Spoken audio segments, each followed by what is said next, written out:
grandchildren, and welcome to yet another Grandma's Late Night Hotline. You know, they said that we wouldn't be back. They thought that we wouldn't be back, but guess what? We're back.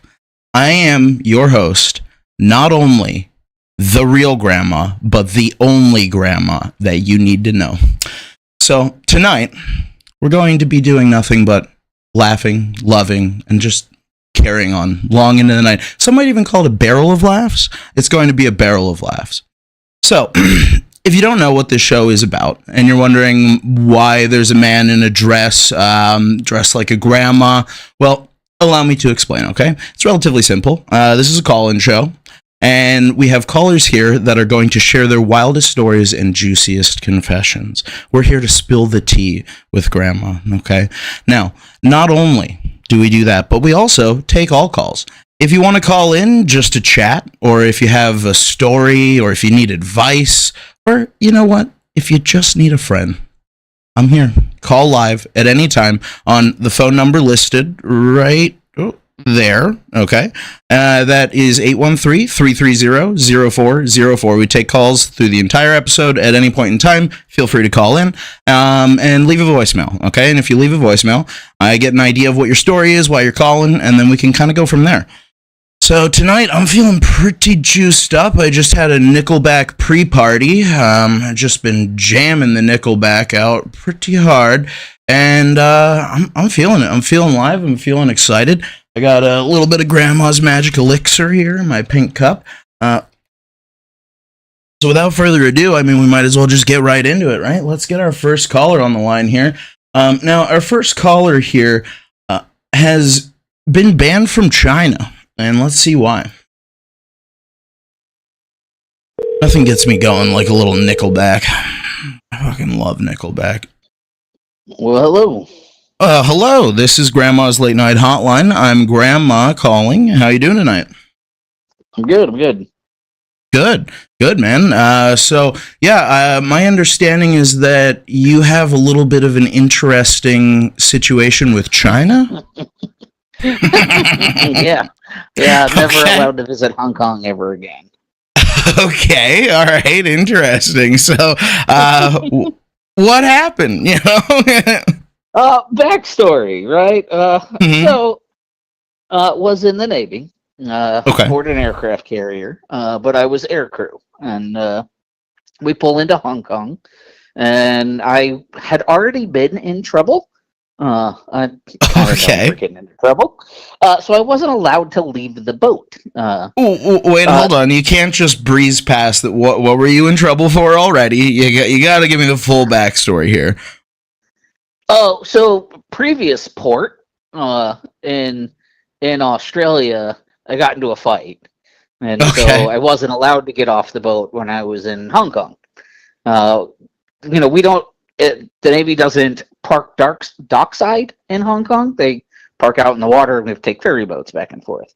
But being that we park out in the water like that, they brought a couple of VIPs to do tour of the boat, and then since I was aircrew, I took up the VIPs on like a flight right around Hong Kong, around the boat, all that stuff in the helicopter. One of the VIPs.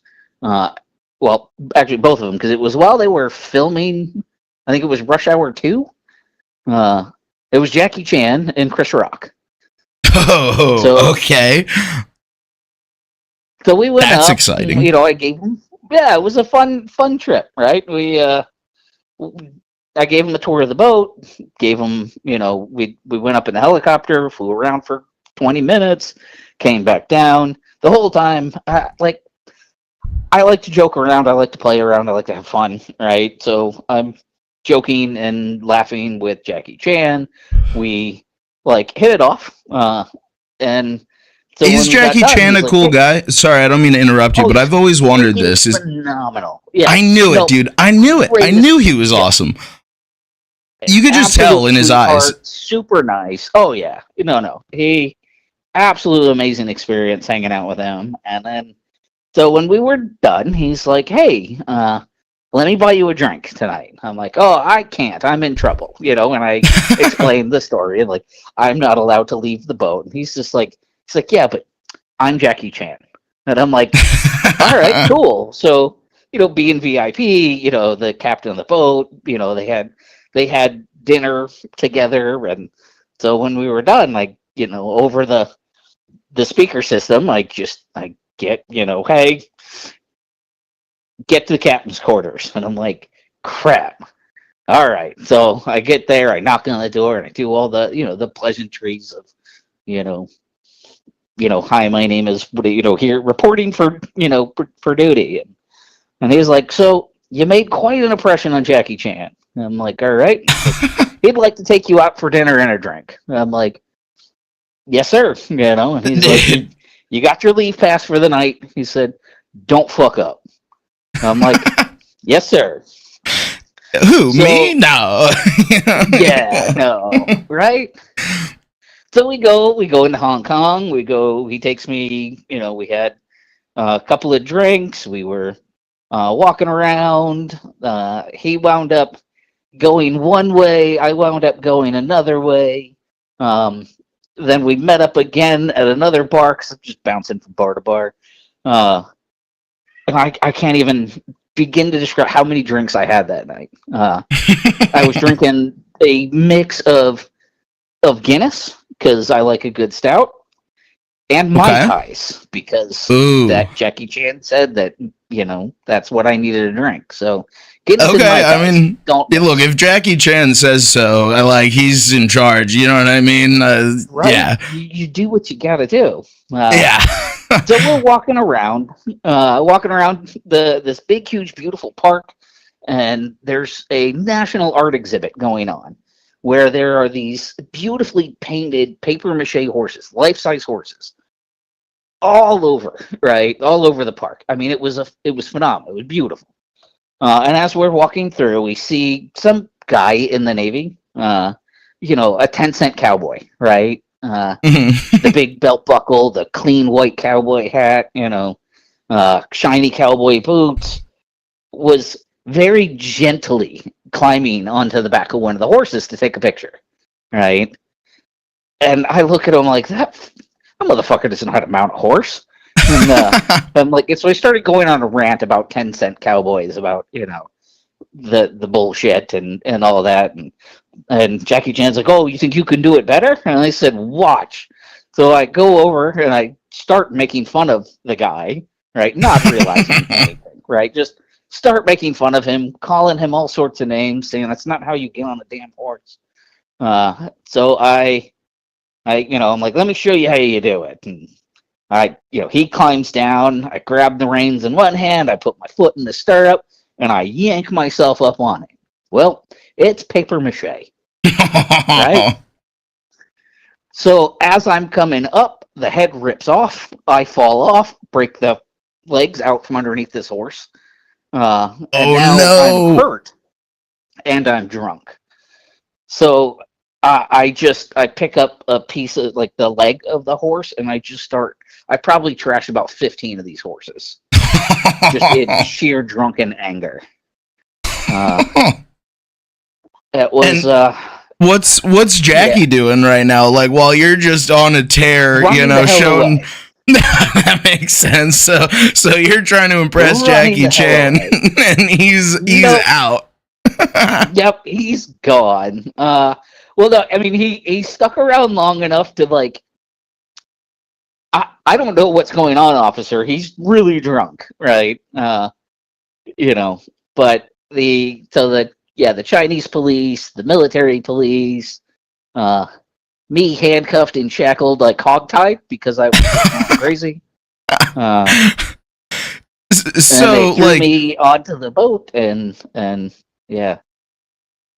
So this entire time that you're destroying these horses and like going through this entire rigmarole, like you said, you managed to get through like several horses until the military and the police came. So like at any point, did you realize, like, okay, maybe I'm going too far right now, or like were you on a mission? Yeah. Oh no, I was on a mission. I was blitz drunk. I mean, blitzed. And so that's all I knew was I was hurt. I was hurt because of the horse. So now the horses need to die. You know. That Okay. was it. Yeah. Now, did Jackie Chan comment on your on your technical skills as a horse disabler? Like, did he give you any pointers on? Don't know. Okay, right. That makes sense. Yeah, that makes pretty sense. much at that point when I hit the ground, I just went berserk, you know. And and I'm pretty sure there were a lot of people yelling things at me, but I wasn't having any of it.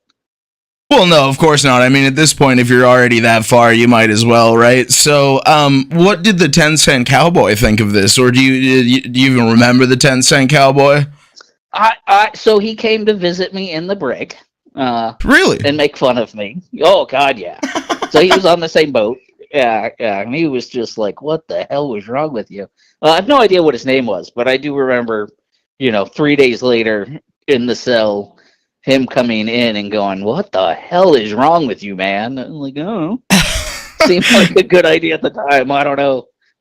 That's hilarious. So that you were thrown in the brig. Oh God, yeah. Okay, that's interesting. See, I've never been in a brig before. I've been to jail a handful of times, but never a brig. Okay, interesting. What's the brig like? I mean, it's a jail. It's just like any other jail. But because of that, like the military has other punishments, beyond that. So I was on what's called 30-30 restriction. It's 30 days confinement, 30 days bread and water restriction. So 30 days locked up, 30 days I was only able to have bread and water. Yep. Wow, that seems excessively cruel. I mean, wow, just bread and water. That I would imagine left much to be desired, huh? No, yeah, no. That was not my last time, unfortunately, getting that. But yeah, no, that was okay, so now that was my first time on a 30-30, but yeah.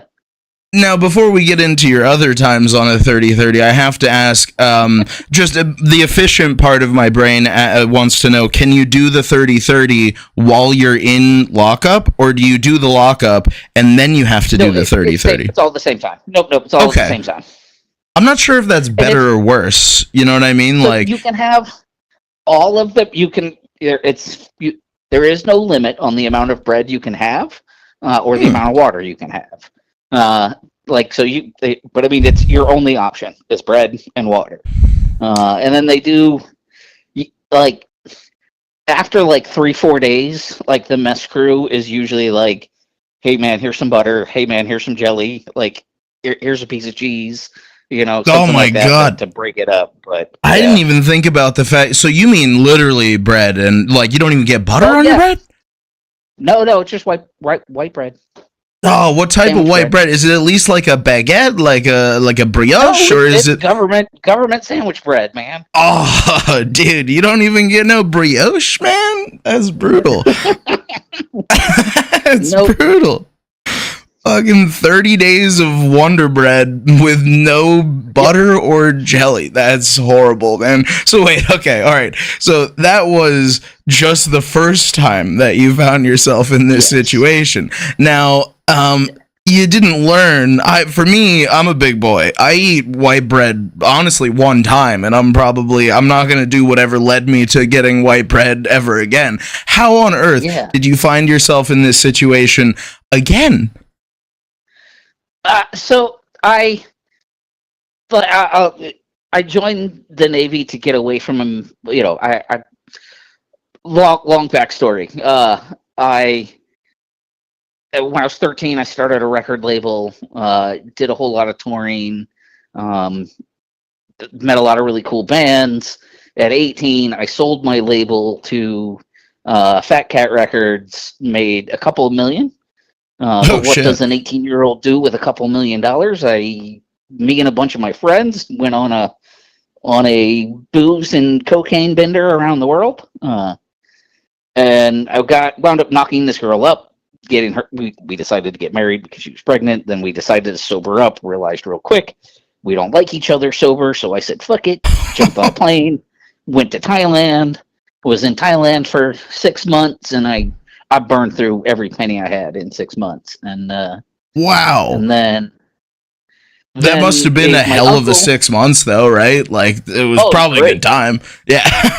Yeah. Yeah, well, I had a great time. My uncle actually lives in Thailand, and finally he was like, I'll help you get home. I'll help you get clean, but you have to join the Navy. Like that's the condition. So, because he retired from the Navy, so I was like, yeah, sure, why not? So I joined the Navy. Continued to make stupid mistakes. Then, realized me and my, the mother of my daughter, we didn't get along when we were sober. So I just kept volunteering to like stay overseas.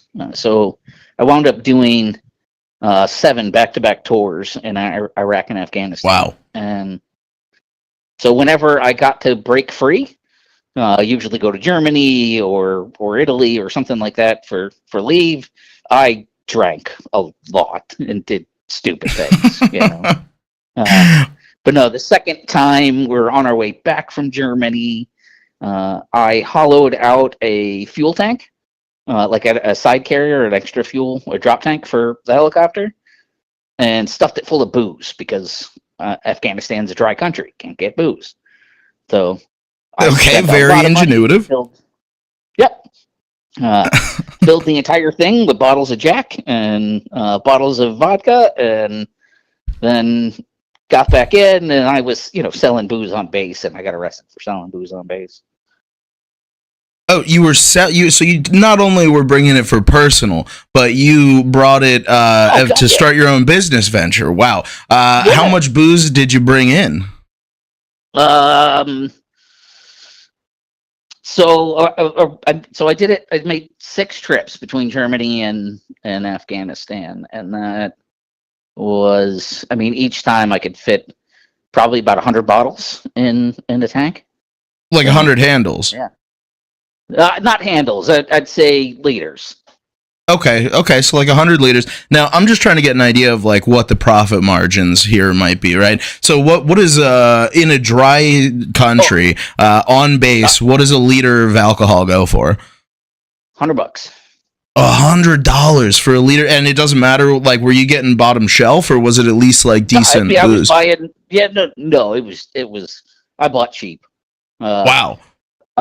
So Jack Daniels was cheap on base in Germany, so I just buy little liters of Jack Daniels and stuff them in. Shit, dude, that's quite a hustle right there. So you probably walked away with a couple grand out of that deal, huh?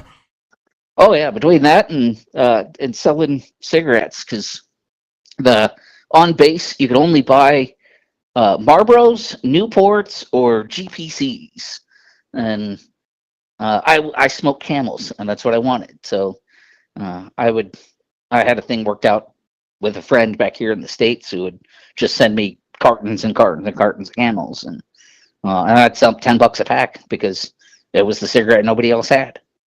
So shit. You're really an entrepreneur by the sounds of it. Like, you had a record deal, you had a booze business, you had you're on top of the world, man. So what do you do these days? I am a consultant for nonprofits. Okay, interesting plot twist. I wasn't expecting that, but all right, sure. So, I help nonprofits thrive. I help them make money. So, because the game, biggest thing I teach nonprofits when going in, it's really not about your mission. It's about the money that you generate, because you can't do your mission without money. So I specialize in non-dues revenue and engagement for nonprofits. Okay, I see. So you go into a nonprofit and you're like, all right, look, people, if you want to keep this thing going, we're going to have to start selling either drugs or alcohol, okay? We need to get some money flowing here, okay?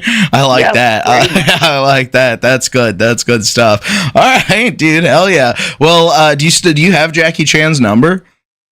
No. I actually did see him. God, I want to say it was about, it was before my son was born. So about 15 years ago, I went out to LA for a friend's record release party, and we went out to dinner, and Jackie Chan was there, and he did remember me, which was great. So He probably still remembers you, almost definitely. That's what's fucking awesome about this. Like, there's no way Jackie Chan forgot the guy that, like, he was like, oh no, I'll take you out, we'll get some drinks, no problem, and vouched for you, and then you just destroyed, like, 15 priceless pieces of artwork. Yeah, Jackie Chan remembers you for sure, bro. That's hilarious. My mom still has the news clipping hanging on it. She framed it from a Hong Kong newspaper that was just like the destroyed. It says U.S. Navy sailor destroys National Art exhibit. Dude, that's so awesome. That is so awesome. I mean, honestly, small price to pay. 30 days of white bread, small price to pay for a story like that. That's worth it. I mean, they kept trying to kick me out, but I kept volunteering to do stupid things and overseas, so they kept me in just to. I think they were like, maybe he'll just die. I don't know. Yeah, you know, the military takes all, I guess, and I that's interesting. Did they real fast? My last question: did they ask you any kind of compensation for the horses, or were you just that was it? I don't know. So not me. I did not. I have a whole nother story. Okay. Where I destroyed a bridge and we had to pay the Iraqi government because I destroyed a bridge I shouldn't have destroyed. Okay, I know bridge now maybe like 15 million. So okay, yeah. All right. So, like by bridge, do you mean like Brooklyn Bridge? Do you mean like Golden Gate Bridge? It was like an overpass. It was like an overpass for a highway. My God, it's 15 grand for a fucking overpass. I feel like they're kind of upcharging. Or yeah, I'm sorry, 15 million. That's what I meant to say. Sorry, 15 million for an overpass. I feel like they're kind of upcharging you a little bit there. You know what I'm saying? That's what government contracts are, right? Yeah, I guess so. No. It was so the only way.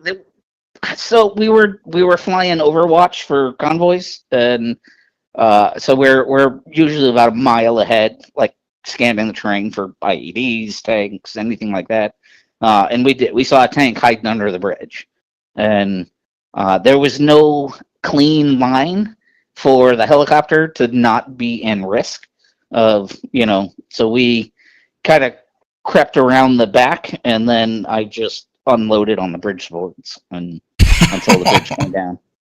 Holy shit. Yeah, that's crazy. I mean, I guess it's not really your fault, right? Like, were you supposed to do that? Asked permission? I see. Yeah. I should have called it in, but I didn't. That was where I probably would have gotten clearance, or they would have sent out a team ahead of the convoy to handle it. I probably didn't need to do it, but yeah, but it's kind of cooler if you do it. All right. I see where you're coming from. I don't think you did anything that bad. I don't know. All right, well, what an exciting thrill ride. We had destroyed bridges, Jackie Chan, destroyed horses, Wonder Bread. I mean, it's incredible. All right, well, thank you so much for calling into Grandma's Late Night Hotline. This is the moment that you told me about this story. I've been waiting on the edge of my seat, so now I finally know. And yeah, you're never to go to Hong Kong ever again. Nope. Now, before we go, do you have any key takeaways about your experiences in all avenues, as a father, as a record label owner, as a horse destroyer, and a bridge destroyer? What is the one lesson you have for the world? Oh, God. Think before you act. Well, no, because then you miss out on having some fun. Don't get caught. Don't get caught. That's the experience. Don't get caught. That's a good answer. That's a good answer. All right, excellent. Thank you so much. Grandma loves you. Be safe, brother. All right, thank you. All right. Interesting. I would do all of that. I don't care what the repercussions are. I would do any and all of those things. I don't even care. That sounds like a fucking hoot and a half. Imagine being remembered by Jackie Chan. Imagine if you went somewhere that Jackie Chan was and he saw your face, he would be like, "Oh, that's that guy." Good or bad, all news is good news. Now, our next caller here has a deep confession that they've never admitted to anybody else. And normally, I kind of have an idea of why people are calling in because they leave a voicemail or, whatever. But this next caller, I have no idea what their confession is. All I know is that they have one and they want the world to hear it. And they've never told anyone else. What a thrill ride, man. What life that guy led. It's crazy. That is truly crazy. Truly crazy. You know what would be even crazier is if this guy didn't pick up. That would be really crazy, wouldn't it? Tells me he has a deep confession. Gets cold feet. Do love a good cigarette. Don't smoke. Don't ever smoke. But boy, howdy, do I love a good cigarette.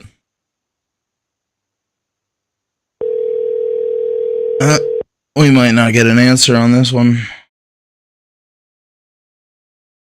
Hello? Hello? Grandma's Late Night Hotline. Hello?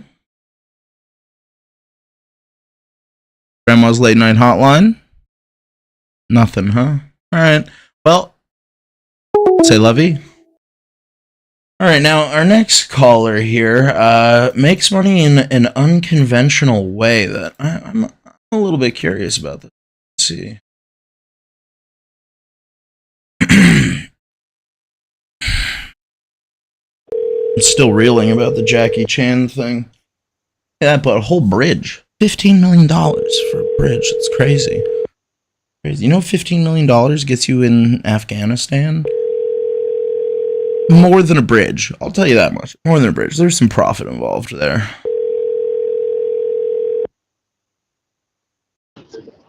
Hello? Hello. How's it going? This is Grandma from Grandma's Late Night Hotline. We got a voicemail. Sorry, Grandma, I've been having a hard time. Oh, yeah? Okay. What's going on? That's what grandmas are for. An easy time, man. I left my house a week ago. Okay. It's been hot. It has been muggy. It has been people look at me different because they're like, "Oh, why is this guy homeless?" Like, I don't know. I want to go on a front trip. So, man, okay. People go through like hunger. They go through it's hot. It's too cold. Getting rained on. I sleep under a van, and then the people inside the van want to start fucking around, and then I get hit by the frame of the van, and then you gotta crawl back out and. It's been shit like that, man. Pretty much nonstop and doing that for their part. Hold on, I'm in a parking garage, cooling down. It was about 90 degrees today. I almost had a heat stroke. To be honest with you. Yeah, that's toasty. Hold on, let me get this straight. You left home about a week ago. Any particular reason, or you just to Savannah, Georgia? Okay. And where are you coming from? St. Petersburg, Florida. Oh, okay. All right. From Florida to Georgia. That's not that far, I guess. But, well, all right. It depends. Have you walked that whole way? We've been driving. Okay. Driving. So you have a compadre. I have 3 pretend homeless people. Okay. That are truly homeless out here in their plight. I mean, me included. I'm thinking about going home, but homeless people can't do that. Right, so that is true. How to get back onto my feet from the streets. That's kind of the name of the game, you know? Like, I got it all. I left behind. For what? I don't know. Okay. Now, what type of mission are you on? Are you on a mission of, like, you're going out on an adventure for a little while? Or, like, you're leaving everything you know behind for good? You're hitting the road? That's a great question. As of now, that's undetermined. We left in pursuit of helping other homeless veterans, actually. My friend that's driving the van most of the time is himself a disabled veteran. So we're trying to make a mission now along the way to his home in Michigan, all the way across the East Coast and then outwards a bit trying to do good deeds, help along the way. Been cleaning parks, but it's hard to do as a homeless person. You know, you go around, and it's like, oh, I need like a shower, and you're like, you know what I mean? You got all these little like petty crimes and small problems you got to deal with on a daily basis. And you try to do good deeds, but people look at you crazy, you know? Right, right. Interesting. So, how homeless are you presenting yourself as? Are you like, do you appear fully homeless and crazy, or are you like clean cut homeless? Well, I didn't bring any shoes on this trip, so my Hold my on, feet hold are on, getting wait. a little sore. But You decide you're leaving for an undecided amount of time, and you're like, I don't need shoes. well, I brought a pair of pants. That's true. I mean, Now you on the don't need back trip, shoes if I you have figured I have a pants. cat costume. I have this cat costume that I've been anticipating wearing, but it's just so hot. If I could put this extra layer of fur on top, I think I'd have a really good chance at getting more sympathy from the people because they tend to care for animals more. I've noticed than your average homeless person. Okay, so you've left home, and you have one pair of pants, a cat costume, and Swim spirit. trunks and 2 shirts. Okay, swim trunks and 2 shirts. It's pretty good. Okay, and you've been on the road now for a week. Okay, so what's the game plan? Like, how are you making money? How are you affording to eat? Right, right. So we've been, doing a combination of. See, that's where things get a little bit tricky. Things get a little bit tricky. I left with nothing. I mean, I had, my pants, my shirt, whatnot. But now we have a bit of money collectively, about $100 that we've been dipping into from our outside resources. So we're cheating. We have that cheat a little bit to dip into the food, so we're not starving. You see. But most of the time, we've been trying to exactly how do you eat? What are we gonna do? You know. So that's where like the petty crimes come in, maybe asking for food a bit, like, oh hey, you going to a restaurant? Like, you got any like pizzas you messed up earlier? And they're like, oh man, I wish. And they're looking around like they didn't really want to give it to us anyways, but we're gonna try the next spot. Oh yo, Grandpa said what up, by the way. Oh yeah, what's up, dog? How's it going? He's doing good. He's riding his one wheel. That's the Okay. disabled veteran. He's riding a one wheel. He's got a broken ankle, so he's got one foot in a cast, but he's got a walking stick he's using, so he's good to go. Okay. All right. That seems dangerous, but you know what? Fuck it, man. Okay, so all right. I want to get an idea of like the objective here of this mission, and is this something that you do often? Do you oftentimes just like hit the road and just see where the world takes you? Oh yeah, oh yeah. I'm just now. This is my first time leaving my home in Florida since the first time I've gotten back there. Now, pretty much since I've been overseas. Which last time I went overseas with the ambition, how far could I go west? And apparently, if you continue going west, you can keep going you'll start. It doesn't really make much sense. You'll end up where you started. You see, from the East Coast all the way around the fucking planet, I ended up somehow on the East Coast. So that I can confirm. Going north to south, around like Antarctica, I don't think anybody's done yet. So that's my main goal, realistically, because now I've seen a lot of routes. They trek the peninsulas, they go inward a bit, they got all these research stations. I don't think anybody's really ever proven that you can, South America, you should be able to go through Antarctica, hit about 3,000 miles, and pop out right around India. Why hasn't anybody So, done it? is that the mission that you're on right now? Is to go all the way north around? That's my end goal. I think that would take a bit more resources, unless being homeless can provide those for me. I'm hoping. I'm not really certain at this point in time, but perhaps as a homeless So, cat. so you're going into this mission looking for resources as a homeless person? That's your objective, is to obtain more resources through being homeless? If I were to have nothing, instead of going back or having the comfortability at home, now where would I be, as a person without say, your family, or you have somebody's usually got something to fall back on. Like, I got all these little things that are in my life that make me feel like I can't fail. But what if I had felt like I already did, Like, maybe just to prove Right. to myself that I could come back from, whatever. I'm not really sure. Maybe I was just kind of bored, honestly. I think last time I was talking to you, I was trying to convince you guys to get in on my flight hacks before that goes, because that's pretty much what was supporting me, like on that trip when I went all the way west around. It's like, oh man, like, because I didn't do that with any money. I did that with $0. Somehow I made it. I mean, I had a flight. I had one flight I had bought, and then I had made it all the way around from good deeds of other people. I mean, between just helping people out, like charge their phone in airports, like somehow by the grace of God, I kept getting enough money to keep getting around. So I'm hoping it would be the same here, but I'm not gonna lie, the So Southern hospitality has not gone a long way.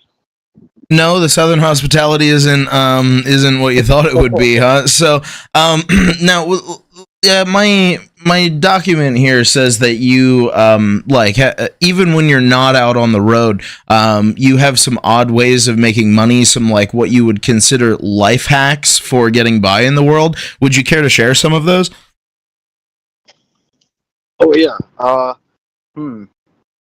I'm not sure exactly what I could talk about. I mean, legally on whatever platform this is, but There's no real. You could say whatever you want. Other than, I mean, just don't say any like bad words or whatever. But like this is all theoretical. It's all in make believe.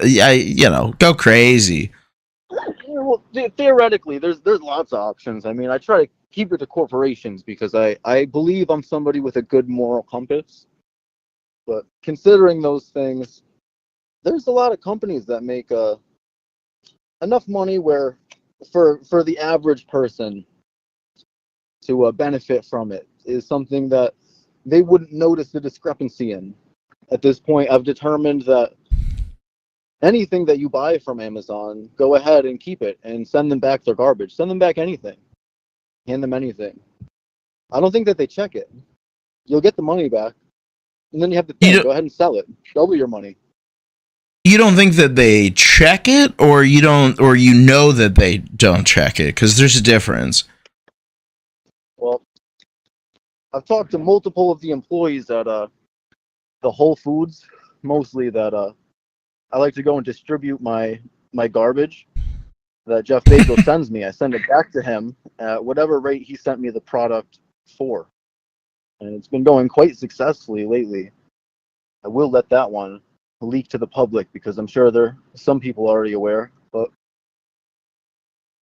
okay, interesting. So you buy something on Amazon, you replace it with garbage, and you send it back in. I guess that's kind of a life hack. That's kind of a life hack. That's kind of a life hack. They were asking me earlier, they were hungry. Some man asked me, how he could get some food or if I could help him get some food. But as somebody portraying a homeless person, I don't have money to give out myself. So I showed him something very valuable. The old concept, you teach a man to fish. If they serve food in an establishment, you can eat it. Yeah, of course. I mean, you just go into an establishment, you get the food, and you eat it. Yeah. So, okay. There's a surprising amount of people that don't comprehend that you can, in fact, just eat the food. Even places like Trader Joe's, they actually have a policy that they don't like to, be real public and open about because everybody would go and fuck it up. But technically, you're allowed to open anything you want to try it. So you can walk around Trader Joe's and get pretty full. And then, I mean, inevitably, now all those open packages, they have to throw them out. So whenever they close, the rest of everything that you've been sampling all day will be ready for you. Oh, waiting in the dumpster, trash, in the dumpster. Oh, yeah. Huh. Okay, that's interesting. So you walk around, you sample things, and then that gets tossed, and then you go and pick up a second score. Wow, that's. I mean, that's a life hack right there. Too. I mean, what are you gonna do? What are they gonna do with an extra pizza if somebody never comes to pick it up? I mean, they're gonna throw it out. So as long as you got an extra time to kill, I mean, you know you're going to be hungry an hour or two from now. Call up, order yourself a pizza, and then just don't fucking answer them again. So by the time you roll around an hour later, it should be same thing, waiting right on top of the trash for you. Unless you're early, then you can stake it out and get it while it's fresh. I'm not gonna lie to you, that's horribly unethical, but like, you know, I guess if this is all theoretical and, you know, you gotta do what you gotta do, you know, theoretically. It was like a Papa John's or something, and not like a Mom and John's, you know. Right, no Mama John's, only Papa John's. Okay, so on your quest out west, and your circle around the globe, so you went all the way around the globe going west? I went west until I arrived back to the east coast of the United States. Wow. And in that process, where would you say are the most friendly towards homeless people? Most likely places that have very low homeless populations to begin with, like major cities throughout Southeast Asia.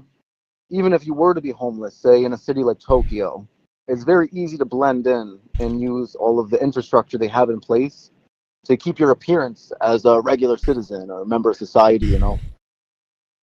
Right, I guess like here in the United States, there's so many homeless people that we're just kind of like over it, you know, we're just kind of jaded and we to don't it. Have the resources. So say you're a guy on the street and you're hungry, or you're a guy on the street and you need a shower. There's not much that our society is going to offer you until you go through the hoops that they anticipate being able to put you through as a homeless person, you know, going through programs, rehabilitations of sort, or I see. But, okay. In other countries where that's not really so much of a problem for them, they have an abundance of resources or infrastructure in place for things like that, where even if you were just in need for a shower, communal bathhouses or the like, you could go find yourself something very nice, if not cheap, completely free. Huh. I haven't seen the options for in this country outside of beach showers, which are a good life hack for a homeless person. Definitely stay towards the beach if you're in Florida. Yes, well, I mean, I don't think you have to be homeless to use those. I think anybody. That's just a general life hack. If you need to shower, go to a shower. That's life hack right there, baby. That is fucking, you know. All right. Day, I was like, man, I kind of wanted to take a shower. My friend was sleeping, and I was like, you know, it's a little hot out here, so I walked around the neighborhood, kind of unethical, you know, just theoretically. I was thinking about, you know, what if I just use Google Maps to see who has nice pools in town, and then you walk around and see whose car's not on the driveway. I mean, that's a nice pool for the night.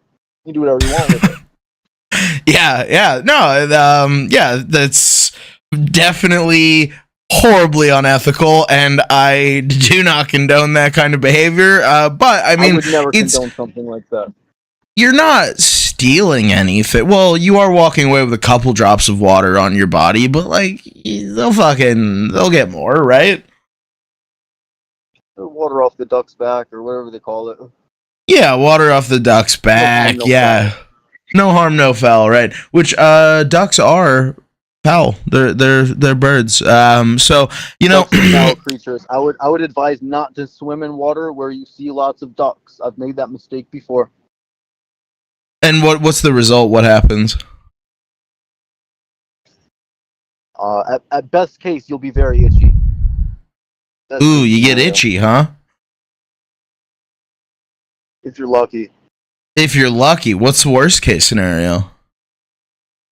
You might get sick. You know, I haven't gotten too sick. I've seen some people with some open wounds that went into some not too friendly water. So I guess it depends on the person. You don't have any breaches in your corporeal vessel, you can give it a shot. Do you often hang out with people with open wounds? It's inevitable. Yeah, I suppose, you know, it is. I have a little boo-boo on my finger right now, you know, so no duck water for me. No swimming with ducks. No, I won't be swimming with any ducks. No. All right, well, you know, I have one last question before I let you go here. what exactly would you say you've learned in this process that you would like to share with what's your wisdom for the world as a world traveler? Ooh. You know, I. Ooh. Oh man. From me, you want my advice? Sure. I'm probably not going to take it, but sure, I'll hear it. Yeah. Yeah. No, you didn't prepare me for questions like this. Advice for the world. How many people am I speaking to?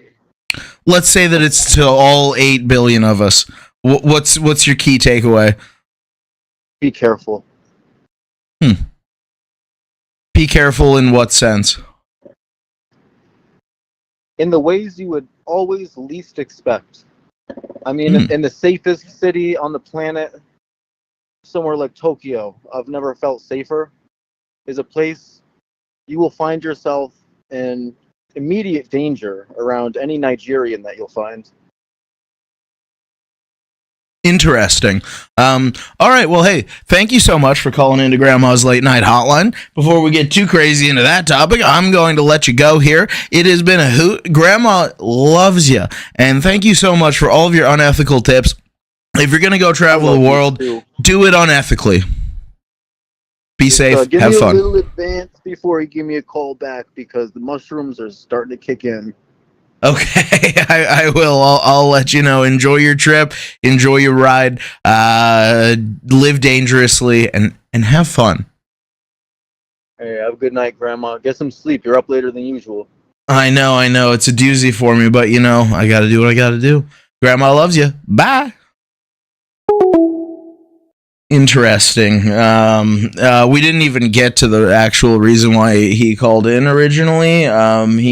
He fakes being a panhandler, which I thought was hilarious, but we kind of took a detour, kind of got all over the place. Fuck it, you never know what is going to happen when you call people. Now, I'm gonna give the deep confession guy another call. I am a little curious about this deep confession. I'm kind of on the edge of my seat about it, so we'll see if he picks up. One more try can't hurt, right?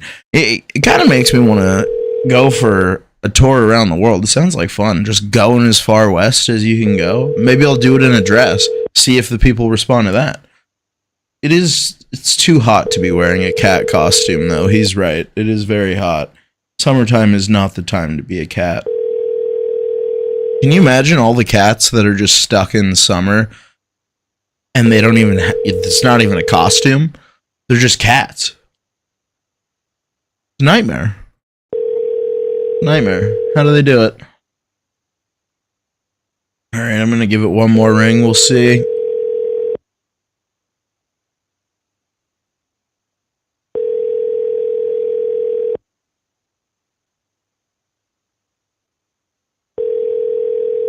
All right, that's it. He's never going to get the opportunity to release his horrible secret onto the world. All right, now our next caller here he was in an interesting place on January 6th, 2016? Let's see. Where could he have been on January 6th? Who knows? January 6th, an infamous day. Hello, this is Grandma with Grandma's Late Night Hotline. How are you? I'm good. How are you? I'm doing pretty good. So, I got a voicemail here from you that you were in an interesting place on January 6th? Fuck off. God damn it. I mean, you called me. Hey. What is this? This guy calls into this show and fucking, I'm gonna give him a call back. Guy fucking calls in, tells me to fuck off. Hey. I'm calling him again. Little rascal. Little fucking rascal. I swear to God, if he doesn't pick up, I want to know, where was he on January 6th?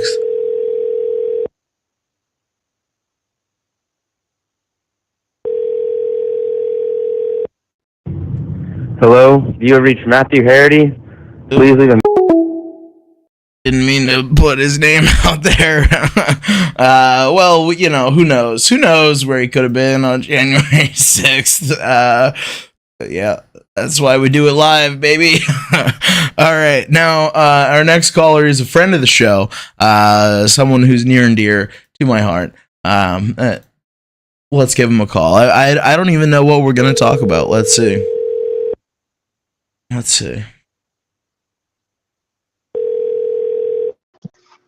Hello? Hello, this is Grandma's Late Night Hotline. I'm Grandma. How are you doing tonight? Oh, Grandma, I can tell you I'm doing pretty good. I was just inside of a chicken coop. Just got my ass handed to me in Mario Kart. Okay, well, you were inside of a chicken coop. Yeah, well, I was actually not inside of a chicken coop. My girlfriend was inside of a chicken coop, and I was watching her do manual labor. I was just kicking back watching your show. Okay, so what, you got a couple chickens? Yeah. Oh, okay. More than a couple. How many chickens you got? Chickens, chickens actually die. Local chickens only in Tampa actually die when they're done mating. Wait, I'm sorry. Say that again. So, local Tampa chickens die when they're done mating. That's it. So they mate and then they die? Well, I mean, everyone I ever fucked did. All right, let's go. So, what's it like to fuck a chicken? Oh, I mean, come on, dude. The first question is to ask, how much more convenient would it be if we all had coagules? To be honest with you, and you might call me uneducated, but I don't know what that is. It's a chicken's ass and vagina are the same thing, and that's what that word means. Really? Yeah. The more you know. I did not know that. So just one hole, straight shot? It's one hole, straight shot. Yeah, comes out, goes in, goes out. Gets why you get bird shit all over your eggs. So this is what we're talking about. This is where we're going with this. So when birds shit on my car, they're also blowing a load on my car? Yeah.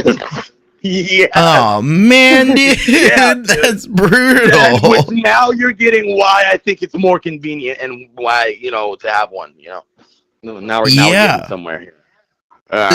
So, fun fact about my life. So my door handles are like a handle where you put your hand like through the handle, right, and pull it out. One time I went to go open my car door, and a bird had managed to shit into my door handle. And when I went to pull the handle open, my hand was just covered in fresh bird shit. They're so smart. I don't know how the fuck they do it. So that was not only shit, but wow. Yeah, that bird had a fucking vendetta against you. yeah, dude. Yeah. So, I have no idea. I went into the grocery store and I came back out. It could have been any animal. I would assume a smart one and probably a bird, but I don't know that. It's Schrodinger's shit. I love that I'm right now speaking about fucking coagules and bird shit. With a man in a grandma suit that is a grandma. I love this.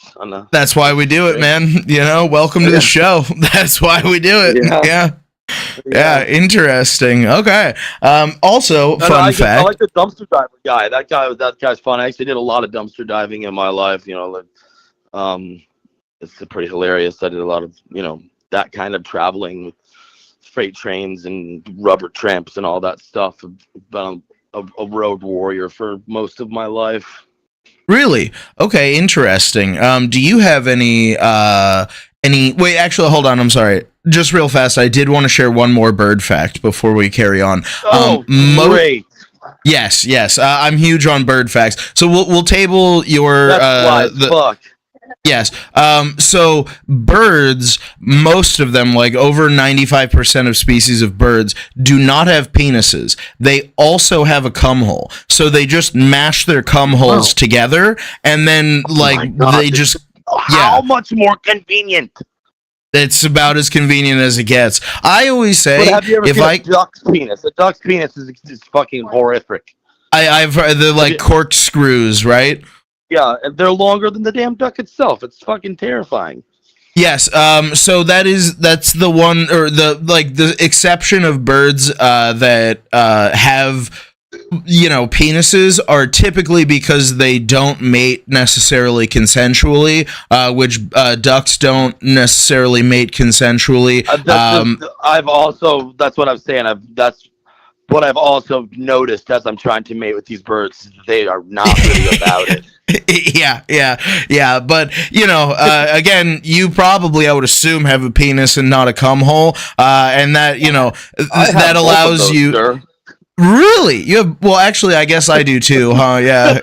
Believe it or not, I have a dick. I know that's crazy, but hey, yeah. So interesting. Well, all right. We've heard about the birds. We know about which, by the way, speaking of the birds, go Eagles, go Birds all day. Yeah, dirty. Yep, absolutely. All right, so now, what would you like to talk to Grandma about? The world's your oyster. It could be. We could keep doing. I could crush 30 minutes on birds. Grandma, I don't know. It's just been like one thing after another. First it was that I beat her in dice, and then it was that I beat her in blackjack. And this is my girl I'm talking about, and she fucking at the end of the night, after I'm just severely whooping that ass in CeeLo, she owes me $79.25, and she ain't willing to fucking pay up. And I don't know what to say or who to talk to about this. I know it's a domestic issue, but she just beat me in Mario Kart, and so she's got me. I mean, she could chip away at that, I guess. And what species of chicken is your girlfriend? Have you been reading my mail? Yeah. No, okay. So listen. Okay. Oh, wonderful. All right, now I get.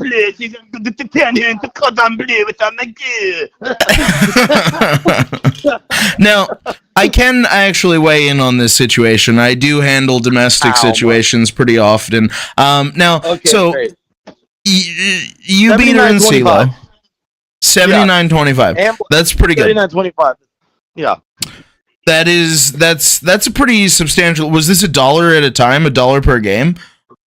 Well, we have these poker chips, and it's just like represented real dollars. So we were throwing them in the pot, and she just thinks that she can just get away with it, and this is what I'm trying to say. But we did actually. I'm kind of blowing this out of proportion. For a comedic effect for your show, because I actually did just throw in on some shit together, like some. We got that taken care of. No, there is no such thing as things being out of proportion when it comes to CeeLo. Okay, I take this very seriously. Okay, all right. Yeah, that's what I'm saying. Like you gotta call that shit before the roll. This is very important to me, and I'm glad that you've hired me for enforcement services. I will break her legs for you if you need me to. Look, I'm just here to do my job. You know what I'm saying? That's why I wear the dress. I understand. I would never. Bird violence is nothing to joke about, bro. Yeah, no, I'm terrified of birds, actually. I don't trust them at all. They're very violent, yeah. My chicken girlfriend will kick your ass. Oh, absolutely, man. Yeah. Dude, yeah, you catch a chicken on the wrong day, you're fucking cooked, buddy. That's it. That's game over right there. Yeah, dude, they're fucking speaking of Jackie Chan, dude, I feel like they sound like they have like they sound like they're doing kung fu sometimes, like chickens get mad and they're all like, oh. I haven't spent enough time around chickens. I'm not going to lie to you. Okay. Now I'm gonna take a quick topic switch here. What's the coolest thing you've ever dumpster dove? The coolest thing I ever dumpster dove? Oh man, it's just like right off the top of my head. So me and this guy Lumpy, and this guy is Lumpy. You know, is just like a kind of a character like you'd never, just like out of a fucking comic book or something. He's got syringes tattooed all over his body and shit.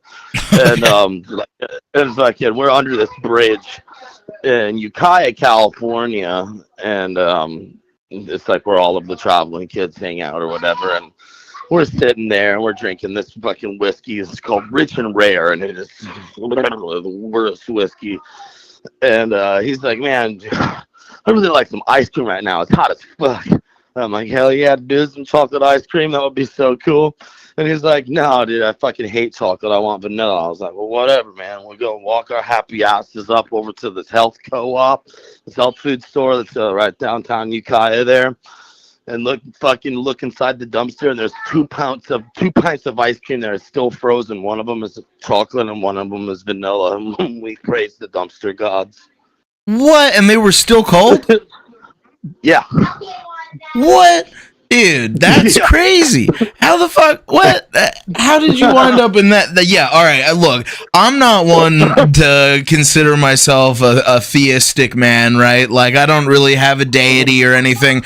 But if that were to happen to me, I would definitely find myself probably praying to every dumpster that I ever saw in my entire life. That's incredible. Well, I mean, that's kind of the, you know, where it leads is just sometimes being in situations of you know, maybe extreme force, humility, or, you know, fucking radical financial fucking resistance and capitalism, fucking, you know, rebellion, anarchy, all of these things.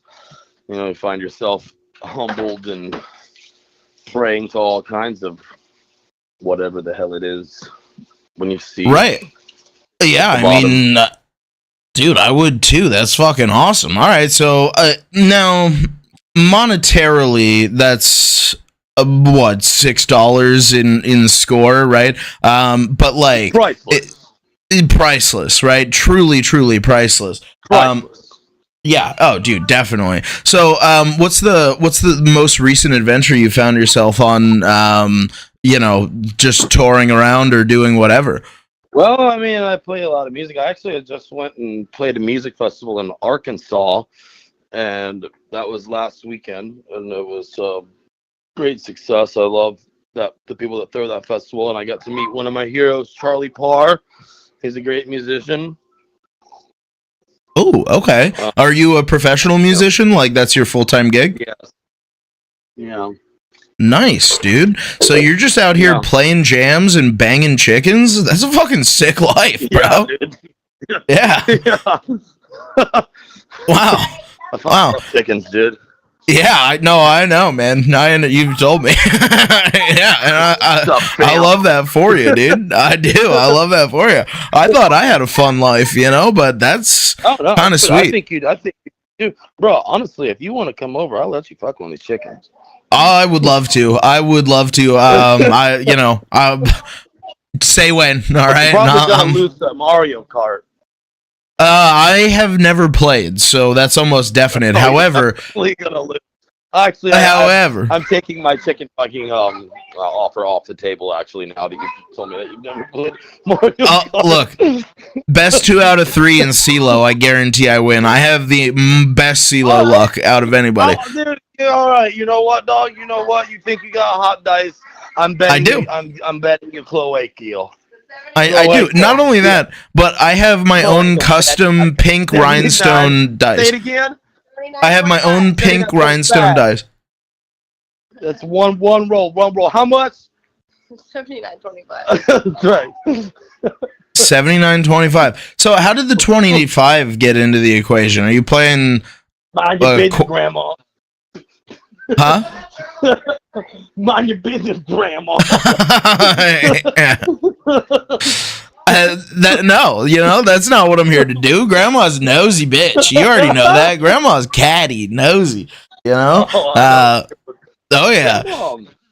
Hell yeah, man. Come on, fuck. So, dude. What you wearing? Oh, I saw it. Damn. So, what is it that that excites you most in life, other than your profession? Like, what keeps you going in the world? So, like, you mean music, and fucking like really oddly, like when I did actually find out what a duck's penis looked like, I was extremely excited. Like things like that, like oddly shaped phalluses and I'm just fucking with you, man. I don't know. Wearing fucking the clown nose and making a joke. I don't know. Fucking. I do. That is honorable, and I do like that. Not as honorable as a man who's interested in phalluses of odd proportions, but I will. Clown nose is. Yeah. I mean. Though. Yeah. You kind of backtracked though. Both things are happening simultaneously. That's fair. I mean, I think ultimately, isn't anyone like I beg you to find any one of the 8 billion people on this planet, man, woman, or otherwise, and you show them a weird dick, they're gonna be interested in it. Yeah, exactly, dude. That's a fact. Yeah, that's a fact of humanity. You're gonna look. Yeah, you're gonna look. They are. They're gonna look. They are. Well, I feel like we've accomplished nothing. Oh, of course, right? Oh, that's a guarantee, right? Now, I feel like in this phone call, we've accomplished both nothing and everything at the same time. And I feel like that's the kind of guy that you are, Welcome to it. Reverend Chaos at your service. Hell yeah, dude. Hell yeah. Now, before we go, do you have any key takeaways, moments of wisdom, things that you want the world to know? Well, I guess if you're gonna let your meatloaf, it will.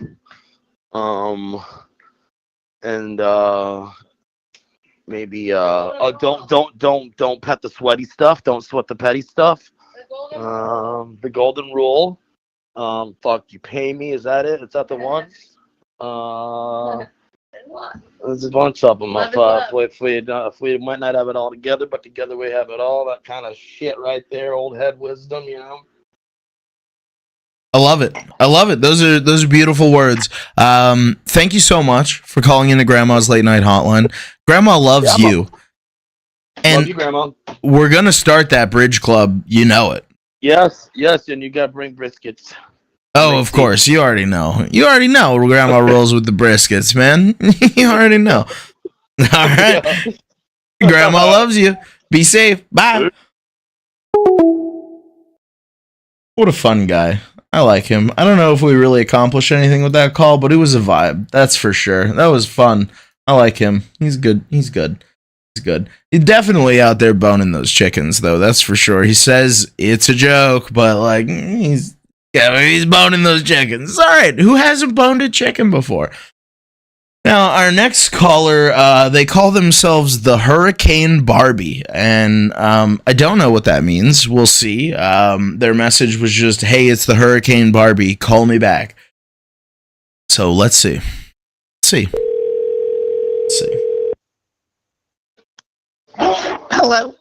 Hello, this is Grandma with Grandma's Late Night Hotline. Am I speaking to the Hurricane Barbie? Yes. Okay, and why do they call you the Hurricane Barbie? Because I actually stayed in my house during the Ellen hurricane, and I was not gonna lie, I was on a raft with my nitrous can. Okay. And I have pictures of you. Now it's a little hard for me to hear you. Am I on speakerphone or is there like, are you speaking through headphones or anything? No, not at all. I'm just okay. On my phone. Okay, gotcha. No worries. I can hear you a little better now. That's good. All right. So you managed to make it through a hurricane on a raft doing nitrous. So what led you to this position? Why didn't you evacuate? So the night before, I got really drunk with my friends and misplaced my keys. So when they brought me to my house, I thought that, I was going to pack my stuff and go to Tampa. But once my friends left, that's when they put the things over the island where nobody can leave. And I couldn't find my keys. So I was like, okay, I'm just going to cook some pasta and watch a movie with my dog. And then I opened my door, and then all the water just started coming in the house. Oh my God. How much water came into the house? About, so I'm 5 foot, about 4 to 5 feet. It was up to my neck. So Holy my shit. house was completely underwater. Yeah, my car was gone. It was underwater. Oh my God. Okay. And so you were just cooking pasta and you opened your door to get the mail, or why'd you open the door? Because I wanted to keep looking what was happening because I was bored. I wanted to I don't know, watch the hurricane. Right. It can be boring. It was the ocean. Yeah, and then it just started kind of leaking, but I tried to mop it out at first because I was like, oh, no big deal. And then it went to it went up really fast. So I put my dog in a life vest and put her in a raft. And yeah. Wow. So, okay. I punched out a window. You had to punch out a window. All right. Now, what did the nitrous tank last the whole way through the night? I would hope so. Yes, I had the giant one. Okay, good. Was it kind of like the Hanukkah story where the oil was supposed to burn out on the third night, but it lasted 8 nights total type of deal? Yes. Yeah. Yes. Oh, that's beautiful. That's beautiful. You should start a religion around that. I think that there would be a lot of people that would subscribe to that. So what was the aftermath of that situation like? After the sorry, you could continue. What was the aftermath like? So when I finally got outside the house, my neighbors, they helped me bring in my raft, bring me into their house because their house was a little more elevated. So I went in there and they helped me, and they saved a bunch of other families too. So there was a bunch of us there, and then the next day I woke up and my house was gone. It was everything. My bed was destroyed, everything. I had lived in a 4-bedroom house on the beach. Everything was just destroyed. You couldn't even rescue the clothes because the water smelled so bad. And it was when the water was up and it was in, there were fish in my house. So there were Holy dead shit. fish in my house. Holy shit. And a lot of sand too.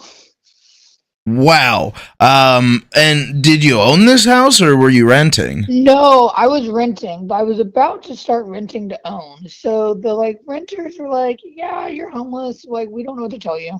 I was like, okay. Holy shit. Wow.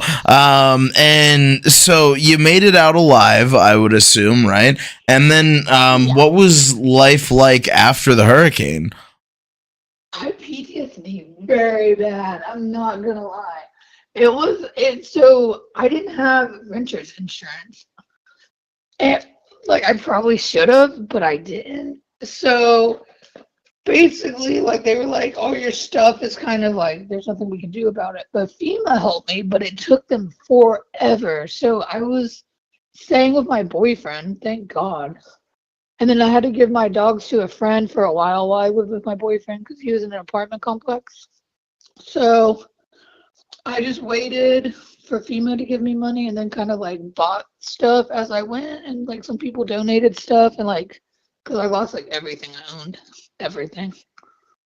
So wow. It was a hard process. But I'm kind of glad that I was in the house because I was able to save things on the wall, and I had to save and a few sentimental things. So that was all I really saved. But materials, no. Clothes, no. Wow, holy shit. So you rebuilt all the way from the ground up. Whoa, how's that process been going for you? I mean, like, have you found yourself like kind of back where you were, or you still have a way to go? I live in a nice house. I mean, I've rebuilt a little bit. I don't think like I'm gonna be completely rebuilt till like probably a few more months or something. Like I'm just processing it. Like everything happens for a reason, more or less. Okay, yeah. I mean, I do miss living on the beach. I miss it so much. of course, but I mean, here in Florida, living on the beach just comes with this. You know what I mean? The risk of all of this.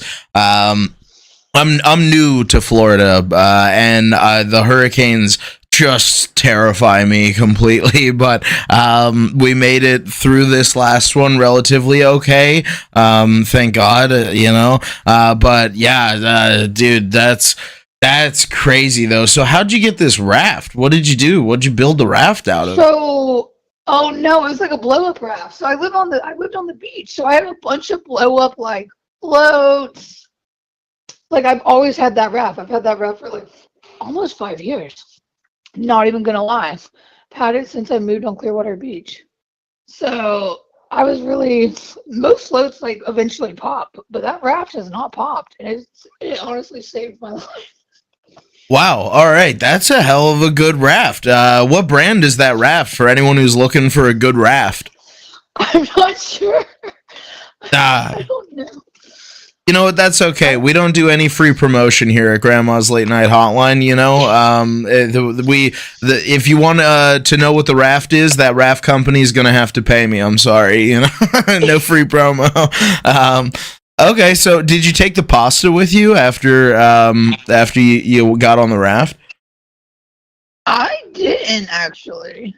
Oh, dude, you gotta bring the pasta. What type of pasta? Are we talking red sauce, white sauce? Yes, it was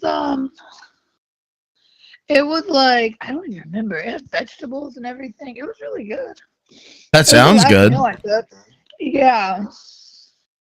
It sounds really good, actually. And do you feel as though? Oh no, continue. The craziest thing about like that me staying in the house though was I didn't realize that if water like you have to like take out all the plugs, but like all the lights are on and all the things are plugged in, and I was like in this water and I could have been electrocuted, and I didn't even. Yeah, yeah. I feel like being electrocuted on nitrous would be. I can't tell if it would be better or worse. Probably. I guess probably better, right? I think so. You might have been electrocuted and not even known because you were just having the time of your life. You know what I mean? Just vibing out, belly full of pasta, lungs full of nitrous, just fucking floating around, having fun. Yeah, it was definitely an interesting journey. I would imagine so. Now, do you feel as though the nitrous aided in the situation or made the situation worse? Pretty good, because my neighbors also got me really drunk. She made me a bunch of chocolate martinis. So I was like lit as fuck, and she was drunk as hell. She couldn't even stand, and she tried to like take the jet ski out because like our whole road was flooded, and then her husband had to tackle her. It was I love that. I love that. I would also be like, fuck you, I'm going for a fucking jet ski ride. That sounds like fun, dude. Okay, interesting. She probably could have pulled you behind on your raft in the jet ski. You guys could have been... fuck that husband. You know, he's always... You know what? Girls just want to have fun, man. Why are you trying to fucking stop the party? You know? Wow. So things are going well for you now. That's good. I'm happy to hear that, you know, you're okay and the doggos are okay. Yes, they're happy. Good. Good. All right. Well, that's good to hear. Is there any key takeaways or wisdom that you have for the people of the world on if they're in a hurricane or what to do? Oh, I would say evacuate, but like I said, I'm glad I didn't. But I would suggest if you live on the beach to get flood insurance and renter insurance and all the insurances. Okay, so get all the insurances and just feel it out, feel the vibes if a hurricane hits. I would suggest not losing your keys in a hurricane.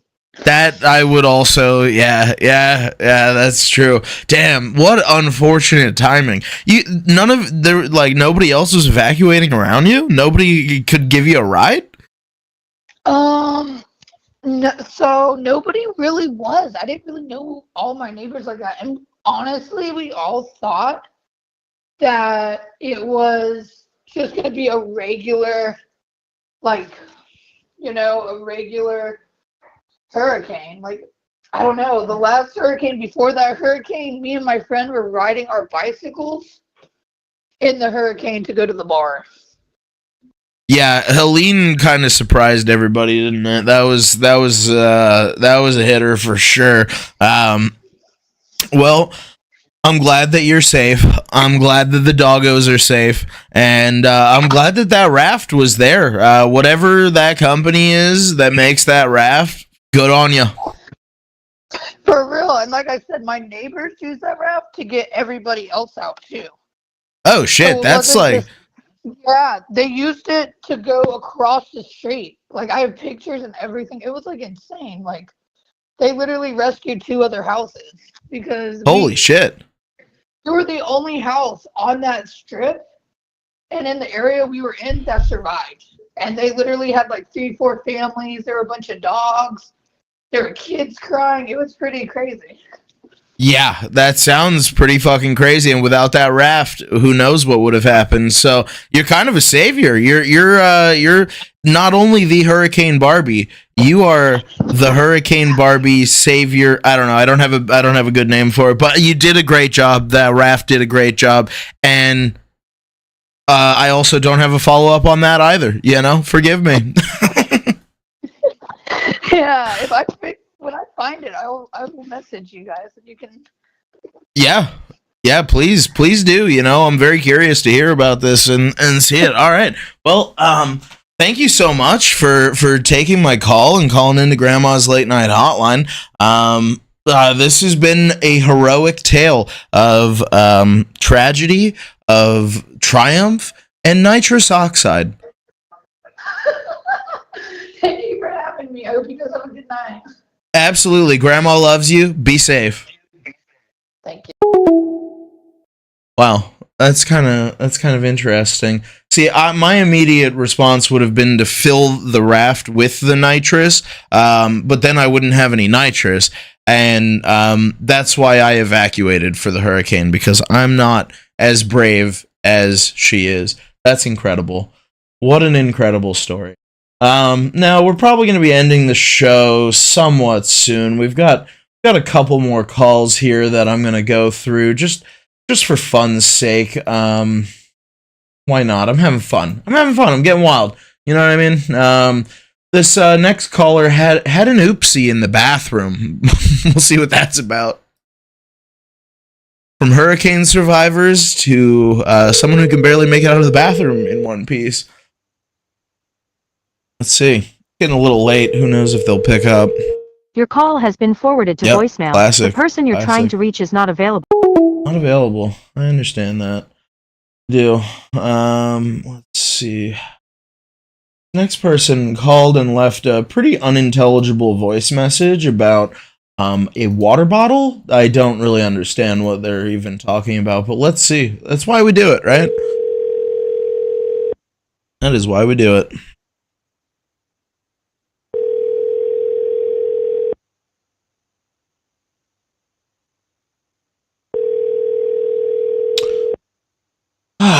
My God, what a thrill.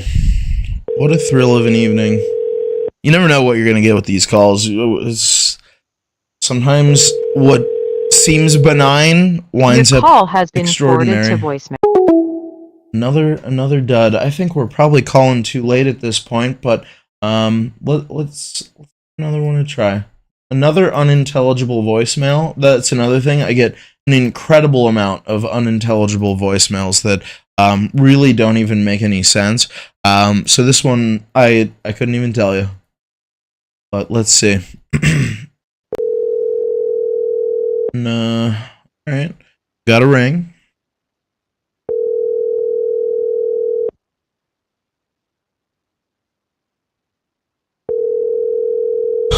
That hurricane story still got me reeling. That is really something. This is Julian Cerali with Jackson Junk Removal. I'm sorry. Gotta work on that. I gotta be ready to hang up when they don't answer, because sometimes they give, you know what, it doesn't matter. So, you know what, I'm gonna end it on that. I think it's been a hoot. We've had some very interesting calls this evening, from Jackie Chan to chicken fuckers to Hurricane Nitrous Barbie. I mean, we've had it all here, folks. This is why we do it. Welcome and thank you for coming to Grandma's Late Night Hotline. The one, the only hotline with the real grandma. Grandma loves you. Be safe out there.